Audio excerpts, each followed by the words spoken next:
Bismillah ar-Rahman ar-Rahim, brothers and sisters, Assalamu alaikum. So it's been recently brought to my attention that there was an article response to my video about zakah, and I have pinned this comment right here for everyone to see, and this is the link. I'll also provide a link in this new video. So this is the article. It is written by a gentleman by the name of A. Muhammad. And A. Muhammad owns the website Quran-Islam.org. And I'm pretty sure a lot of people are familiar with that website. So Brother A. Muhammad created or made this article, a response article to this video. So what we're going to do is actually go through this response article because I would like to actually respond to this response article and address all the pertinent points. Now, of course, we want to be fair. I invite everybody to actually watch my video about zakah according to the Quran through and through, and then to also read the response made by A. Muhammad, his article through and through. So let's begin. Now, before actually addressing or breaking down this article, there are a couple of things I'd like to mention. First of all, Brother A. Muhammad has seemingly misunderstood or maybe misrepresented what was actually said in the video as far as my conclusions are concerned regarding the term zakah. You see, in his article, he claims that I said that zakah is actually optional. I did not. What I said is that zakah, the charity within zakah, is optional. Now, there is a difference.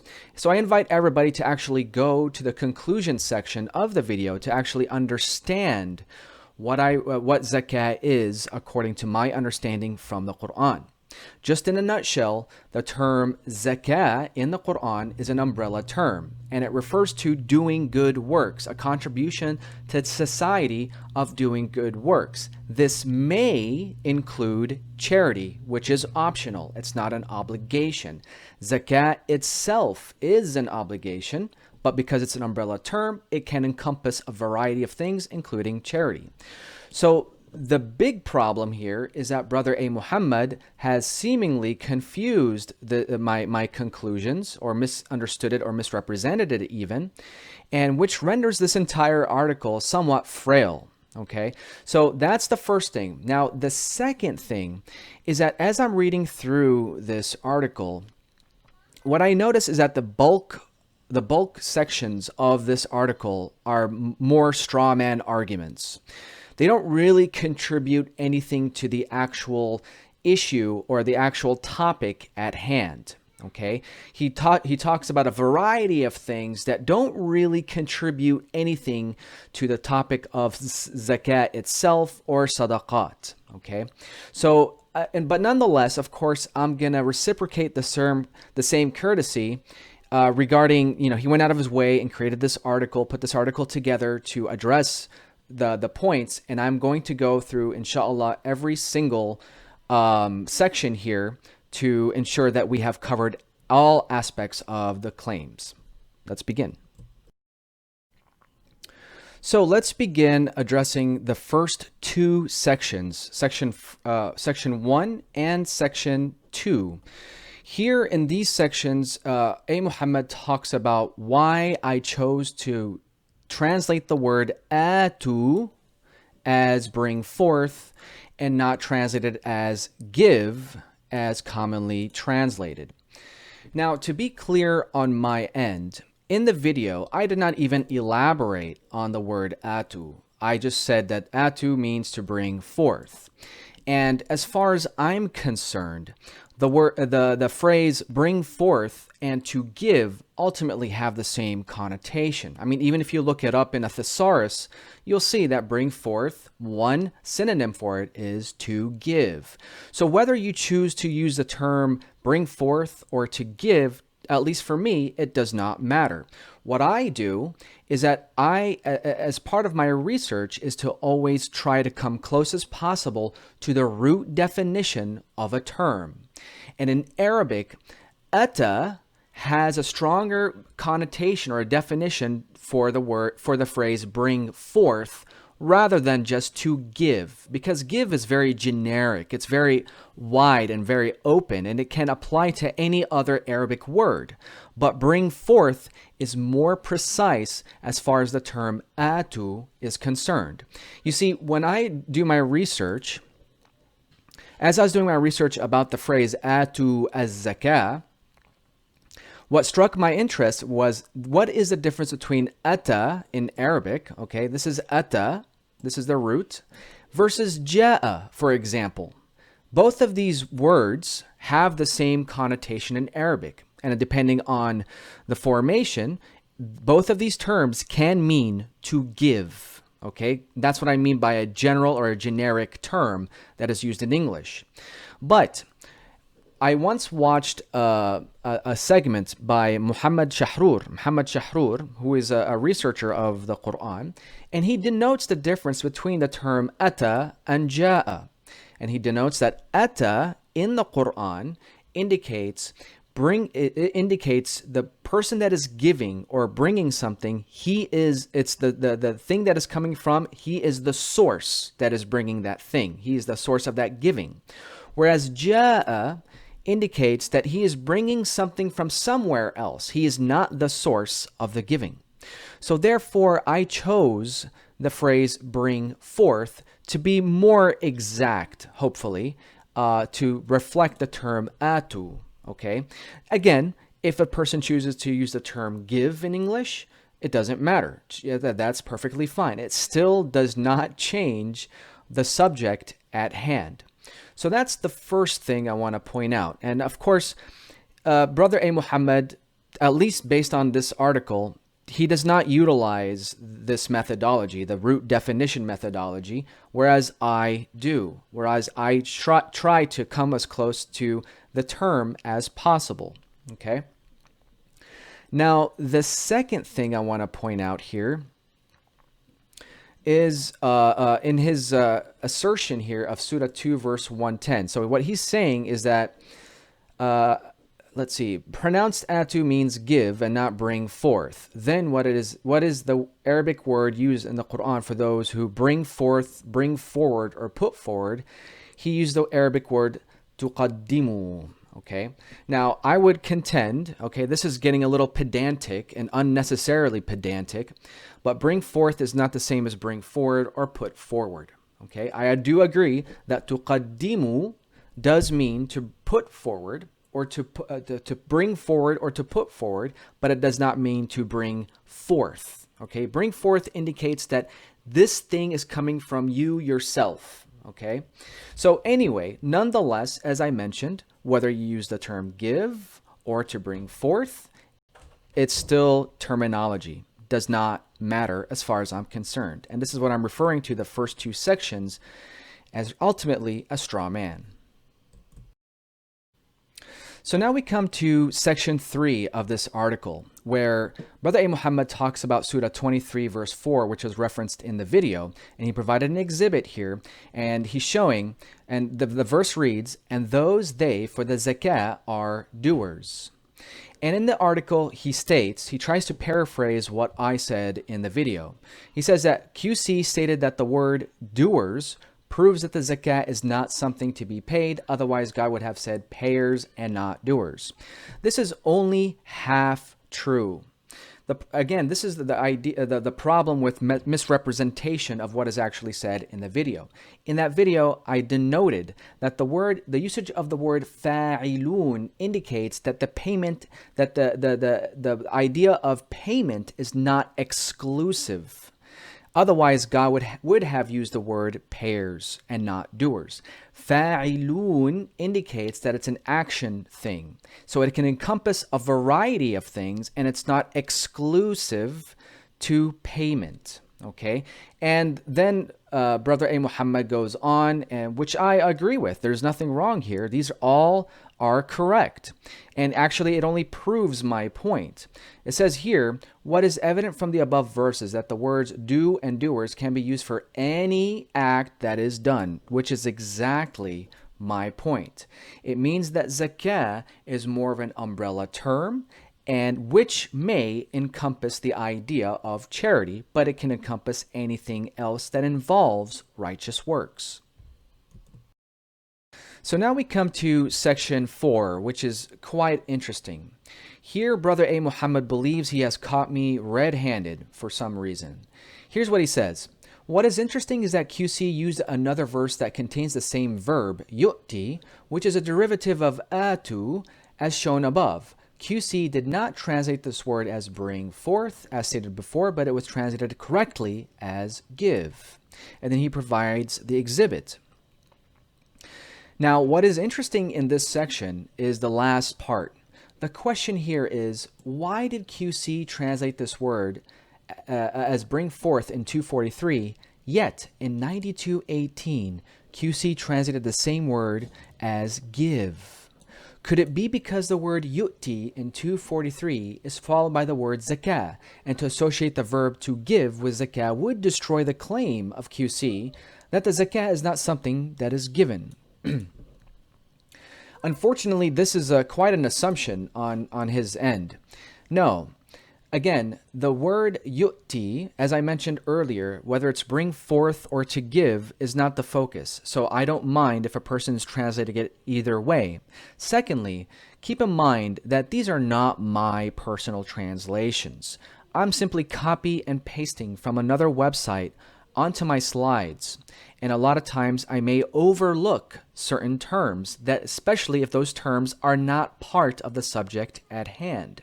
So yes, it is to give. I find bring forth to me a more precise denotation of that term. Whether you are using bring forth or to give is perfectly fine by me. Okay? Now, as far as trying to speak on behalf of my intention, I find that a little disturbing on my end, but I will keep my respect on my end here and say, no, what you are trying to assume here is completely wrong. There's no deception on my end, alhamdulillah. So now we come to sections 5 and 6. Here, Brother A. Muhammad attempts to show my conclusions in the video. In section 5, he does it correctly, the claim of QC that the sadaqat are obligatory, and he quotes Surah 9 verse 60 from the video, which is correct. But in section 6, again, that is a misrepresentation. I don't know if he just turned the video off, or did he actually watch all the way through, or, you know, this is the problem with, I would say, cherry picking. So claim number 6 here, in his section 6, he says the claim of QC that zakah is optional. That is not the claim, okay? 92:18, and then he actually quotes me verbatim. Here we see that there's an association of money with zakah, but this verse does not in any way teach us that it is an obligatory charity, but rather it's just a charity, an optional charity. Yes, but please, next time, actually take the entire context into perspective. Just before that, I was quoting Surah 23 verse 4, and as you can see in the caption here, zakah has a broader aspect than just payment. So I was making a point, and the point was that the payment is just one aspect of zakah. And of course, it's better to actually go through the entire video where I actually provide a summary and a conclusive statement of what zakah is. So this section 6 is really the primary mover or destroyer of this entire article. That makes it very frail because he misrepresented and misunderstood the actual conclusion in of itself. And yet, as you can see, it's very easy to cherry pick these certain things. Nonetheless, let's continue. So now we come to section 7, which is basically the meat and potatoes of this article. Okay, this is the pertinent location, this and the conclusion part. Now in section 7, Brother A. Muhammad talks about why he sees that the sadaqat are optional. And he quotes Surah 9 verse 60, the same verse that I quoted from the video. And what he has done, he has gone out of his way, thank you so much, for providing the actual context. Okay, he quoted the previous passage. And as we can see from the passage, that the people during the lifetime of the Prophet were criticizing the Prophet because of his distribution methodology for the sadaqat. And that is when verse 60 was revealed. It says the sadaqat are to go to the poor, the needy, those who work on their collection, those whose hearts have reconciled, to free the slave, those in debt, also in the cause of God, and to the homeless. This is an obligation decreed by God. So what Brother A. Muhammad then talks about in this section is that he's basically driving his point home to show that the obligation that's mentioned in this verse is not in reference to the sadaqat, but it's in reference to the actual distribution process. So he's saying that the obligation here is all about the distribution, and it's not about the sadaqat. So in point number 5 is where he talks about this. He says, the words in 960 speak of the sadaqat. This is then followed by a manner for their distribution. It is important to note that the word obligation in 960 does not come after the word sadaqat, but after the categories of people on whom the sadaqat are to be distributed. This confirms that the obligation lies in the method of distribution and not to the sadaqat themselves. So I hope you guys understood what he's saying here. Okay? What he's saying is that, once again, that when God says faridatan min Allah, the farida that's mentioned, the obligation that's mentioned, is in reference to the distribution and not to the sadaqat themselves. So I don't know about you guys, but for me, this verse is crystal clear. It's crystal clear to the point that what I'm seeing here in claim number 5 here is basically a denial of the obvious. And I mean no offense, of course, to Brother A. Muhammad. If you wish to interpret it that way, that is entirely up to you. But let me ask a question here. What if the word zakah was used here instead of the word sadaqat? Would you still provide that same argument? If God would have said, the zakah are to go to the poor, the needy, this is an obligation decreed by God, would you or anyone else give that same argument that you're providing here? I would contend that you probably will not. Okay, so this is, to me, a denial of the obvious. Call it whatever you will, but to me, this is a denial of the obvious. Let me take you to a verse here, so maybe we can reflect further on this. Surah 4, verse 11. God here in this verse talks about the inheritance specifically for the children. Then God lists out this inheritance. And then after he lists out this inheritance, he says a directive from God. Faridatan min Allah, the same wording that's found in 960. Now my question is this directive in reference only to the distribution, or is it in reference to everything that is mentioned here, which is conceptually under the idea of the inheritance to the children? I hope your answer is no, it's everything that's mentioned here. So why are we somehow trying to deny that when God says this is an obligation decreed by God, it's actually in reference to the sadaqat, which includes, obviously, the distribution that's mentioned in this verse? So people, I mean, it's up to you. You guys decide however you wish to interpret this. To me, it is very obvious. To say that, oh, this obligation is only for the distribution and not for the sadaqat because the word obligation doesn't come after the sadaqat, to me is not a sound argument at all. It actually denies the obvious. Okay. Now I want to bring you down here really quick. It is important to know that, this is what Brother A. Muhammad writes, it is important to know that in all the Quran, there's not one verse that speaks of the sadaqat in the form of a command. So this is quite a claim, and I think Brother A. Muhammad really did not investigate this concept very well. So if we go to, let's see, sadaqah, I'm going to take you really quick to the usage of the word, the form sadaqah. Here we see in Surah 4, verse 4. Let's go there really quick. وَآتُوا النِّسَاءَ صَدُقَاتِهِنَّ نِحْلَةً. And give the women their sadaqatihinna nihlatan. Okay? So God here is giving what? A command. God says, Atu an-nisaa saduqatihinna. Give or bring forth the women their dues. Okay? Their saduqatihinna. So God here does give a command. And in fact, we can actually present other verses that talk about sadaqat being part of an obligation. Okay? To say that it's not an obligation is wrong, especially with Surah 9, verse 60.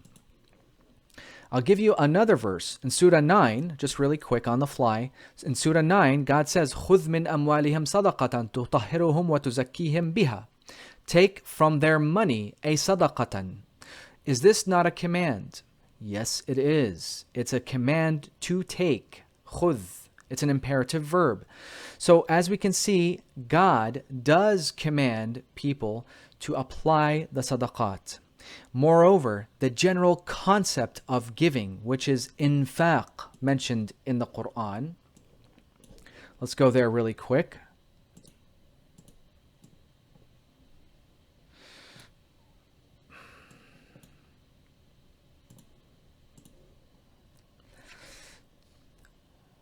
الذين يؤمنون بالغيب ويقيمون الصلاة ومما رزقناهم ينفقون.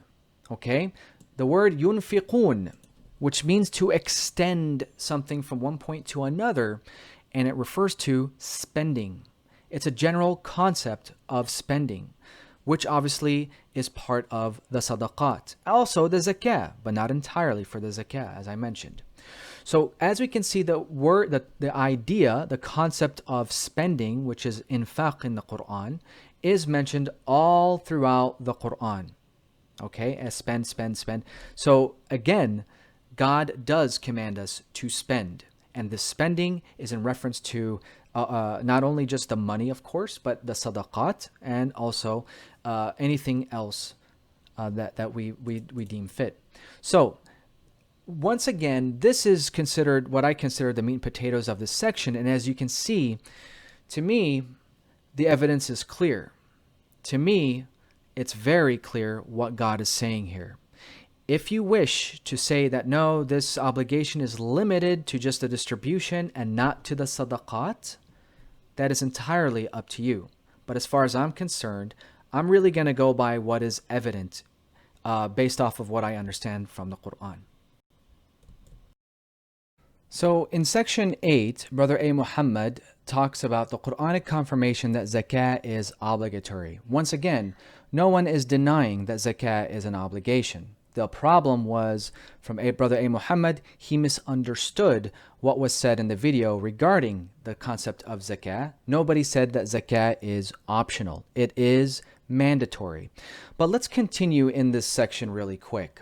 So here he shows a bunch of verses that says, give the zakah, atu az-zakah, atu az-zakah, atu az-zakah, correct? These are commands, no doubt about it. But I'd like to point out something here really quick. We go to Surah 2, verse 177. God says, piety is not to turn your face towards the east and the west, but pious is one who believes in God and the last day and the angels and the books and the prophets, and who gives money out of love to their relatives. Right here, وَآتَى الْمَالَ عَلَى حُبِّهِ. Okay, ata. So here is a command to give the money out of love. Correct? So here is a mention of giving money out of love. And in the same verse, God says, وَآتَى الزَّكَاةَ, and give or bring forth, whatever you like, the zakah. So the fact that God is using both of these commands, as you put it, both of these commands, he uses the word ata and atu in the same verse. He says ata, the money, and ata, the zakah. This alone indicates that both of these things are not inclusive necessarily. right? It indicates that giving the money is not the same as giving the zakah. So once again, we're not denying this, we're actually confirming this. And what we're doing is we're identifying the term zakah more appropriately, which has nothing to do, or I should say it's not exclusive to payment of money, as you claim. Now, in section 9, Brother A. Muhammad talks about, he seems to be criticizing the definition of zakah. QC then goes on to define zakah as augmentation. And this is the correct definition, I would say. People describe it as growth of some sort or anything of that along those lines, which is also fine. But for me, I like to use lexicons because, especially maqayis al-lugha, because it tends to focus on the root definition. And here it does say that يدل على نماء وزيادة. نماء وزيادة, which means growth and increase. I use the term augmentation. I don't see a problem here. Now, the thing that Brother A. Muhammad starts going on about is my misusage of verbs to nouns when it comes to the English word augment.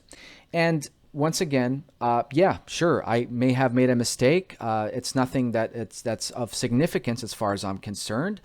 This is a straw man. It doesn't really contribute to anything in reference to what is actually being talked about. Fine, if you see that the word augment is not appropriate term to use, no problem. Use something else. Okay. The idea is to convey what the term means. This is the idea. I'm not focused on the actual English grammar or anything along those lines. I have done this mistake in the past, and it's okay by me. So anyway, this section once again is a straw man.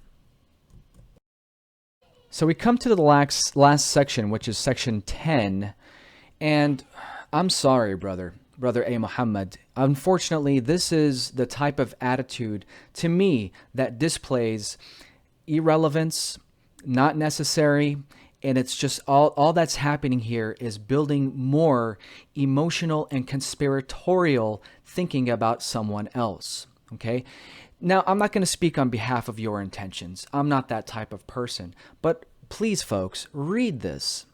Now, it seems as if he's trying to read into me or to find out I have some type of evil intentions or anything along those lines, because I said, let's see if we can plug in this understanding into the Quranic verses. Yes, let's do that. What's wrong with that exactly? To me, trying to read into something that isn't really there is alone a conspiratorial form of thinking.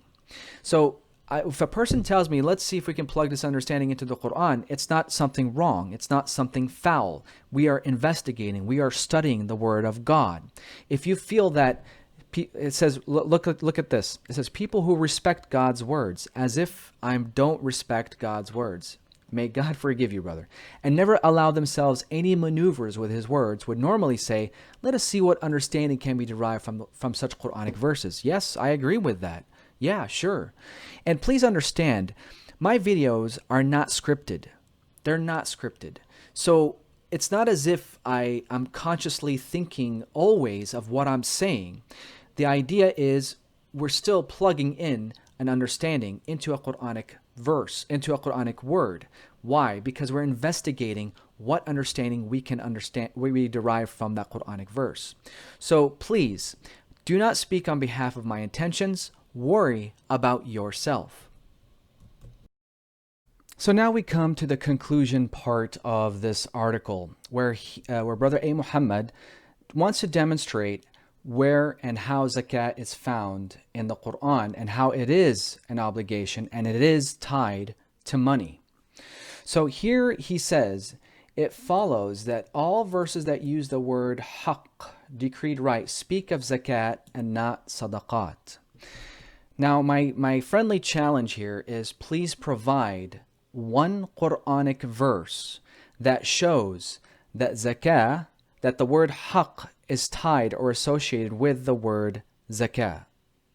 You see, there is not a single verse in the Quran where there's no evidence that the zakah is the haqq that is spoken of. There's nothing. But anyway, let's go through this list really quick. Okay, so the first thing he says, zakah is something the believers are to give. Sure, yes, nobody disputes that. The zakah is obligatory. Sure, no one also disputes that. Then he says, since giving zakah is obligatory, it follows that all verses that speak of the haqq of others in our money can only be related to the obligatory zakah and not the voluntary sadaqat. So he provides verses. But unfortunately, when you read these verses, you don't see any evidence that the word haqq, okay, the decreed right as he translates it, as the zakah. There's nothing in these verses that speak of the haqq being associated with the zakah. God says, you shall give the relative haqqahu, his decreed right, as well as the needy and the homeless. God also says, so give the relative haqqahu, his decreed right, as well as the needy and the homeless. Okay, and so forth. There's no word zakah found in these verses. So what is the evidence provided here to say that haqq is associated with the word zakah? Okay, so that's the first problem, and it's really, to me, a huge problem, because somehow people are magically saying that the word haqq is in reference to the word zakah, but it's not. There's no Quranic indication for this whatsoever. Aside from that, let me ask a question here. We know in Surah 9, verse 60. Okay, let's go to 9:60. Okay, God here talks about the sadaqat, and he provides a distribution, and he says, faridatan min Allah. It is a duty from God, correct? Here's a friendly challenge. Where in the Quran do we find God talking about zakah specifically along with a distribution list? Where in the Quran do we find God talking about zakah, okay, not sadaqat, but zakah, along with a distribution list? If you can provide me a verse that shows this, then I will gladly concede to this whole argument and resend this video, no problem. Okay? This isn't some type of ego-driven challenge. No, I'm sincerely seeking this information. So let's go to point number 4. Zakah is a monetary payment. In their money, there is a haqq for the beggar and the deprived. Where is the word zakah here? What is your evidence that haqq is the zakah? Surah 70. The one in whose money there is a haqqun ma'loom for the beggar and the deprived. Once again, the term zakah is not used. So please provide, again, Quranic evidence showing that zakah is a monetary payment. These verses do not say that. And I hope people that read this article actually see this. Then he quotes Surah 73, verse 20. Observe the salah, give the zakah, and lend God a good loan. Then he says, the words in 73:20 are of a particular interest. The word loan is a money payment. It comes immediately after the command of giving zakah. Well, this again does not indicate that zakah is a type of payment. Okay, why? Well, in 73:20, God is using the word qard. And we can see the same term, let's see, right here. And we can see the same term used for the sadaqat, right? He quoted Surah 73, where was it? 73:20. Okay, here's 73:20. وَأَقِيمُوا الصَّلَاةَ وَآتُوا الزَّكَاةَ وَأَقْرِضُوا اللَّهَ قَرْضًا حَسَنًا. Okay, so here he says, because God is using the word aqridu, it means that there is a money payment. Well, we can see the same thing for the sadaqat. إِنَّ الْمُصَدِّقِينَ وَالْمُصَدِّقَاتِ وَأَقْرَضُوا اللَّهَ قَرْضًا حَسَنًا. Okay, so here God talks about also those who give to charity. وَالْمُصَدِّقِينَ وَالْمُصَدِّقَاتِ وَأَقْرَضُوا اللَّهَ قَرْضًا حَسَنًا. So this argument is quite moot in my view. So again, no evidence is provided in this conclusion section. Then we go to number 5, the zakah must be given at a specific time. Eat from their fruits which when it yields, and give its decreed right on the day of its harvest. The word haqq is used in this verse. Once again, nothing mentioned about zakah. Here, look, the decreed right haqq, which as we now know is the obligatory zakah. How did you know that? Where is the evidence for that? No Quranic evidence was provided here at all, in fact. Then we go to, section 6. Looks like this is a typo. The recipients who have a decreed right in our money are detailed in the following verse. Surah 17, verse 26. You shall give the relative haqqahu, as well as the needy and the homeless, and do not squander wastefully. The needy categories includes all people and such as the orphans and sick and so on. Okay, no problem there. So as we can see, this conclusion is very questionable. And I urge everybody to actually question the verses that are provided here, because a claim is made, but when the Quranic verses are provided, there's no evidence to the actual claim. So let me just read this really quick right here. Finally, it is hoped that the promoter of the QuranCentric channel, Joseph Yassin, may see the errors in his interpretation, revise himself, and return to the correct Quranic definition application of zakah. Sure thing, brother. Once again, I don't know how this comes off for some of you guys, this statement here. But for me, any person who claims to hold the truth as they believe and then dictate to others and say, hey, you are wrong here, you need to correct yourself and return to the path of God and so on, to me, this is, no offense to Brother A. Muhammad, it's a self-righteous arrogance. This is what it is, okay? And I really mean no offense, and I'm meaning this very objectively. And to me, as I've shown from this entire article, there are many holes, many problems that are going on. To me, I care about truth. I care about things that make sense to me. If this entire article just really actually reinforces the facts that are laid out in the video, and that the idea that the sadaqat is what is referring to the charities, okay? The zakat is something much broader, just like the idea of the salah. So I pray that everyone takes the time to actually read through this article and to listen to my response about these. And I pray that everyone, regardless of what you believe, I always wish the best for everybody, God willing. So one final word I would like to deliver here is, of course, I pray that I did not offend anyone, especially Brother A. Muhammad. This is not my intentions. I'm just simply addressing what was mentioned in this paper. And I appreciated him taking the time to actually respond to the videos. And it seems as if he is on his journey to try to dismantle or debunk all the other things that I've mentioned, some of the other things that I mentioned in my videos. Anybody is really more than welcome to quote-unquote challenge. I don't really like using these terms. To me, we're all in the same boat. We are striving for the same cause. This is what I care about. And if I've done it before, if I see that someone presents an argument that makes sense, that is Quranic, that is in alignment with the Quran, and I agree with it, I will gladly, without hesitation, rescind the video that contradicts that information.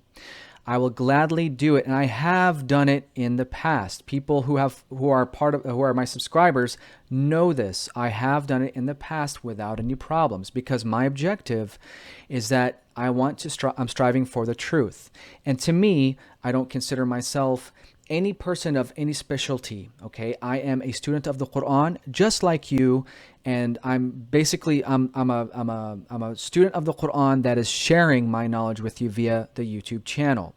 So once again, anybody's more than welcome to come up and just, they can write an article, they can create a video response, they can have a discussion if they wish as well.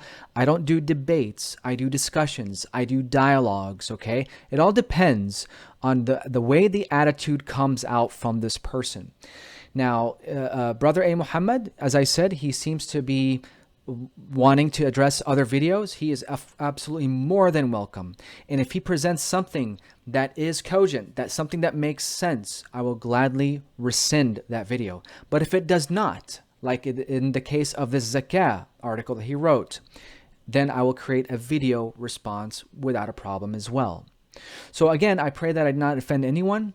One last thing I'd like to throw in here, and this is really just icing on the cake. This idea of zakah is not part of the obligatory charity, but sadaqat is.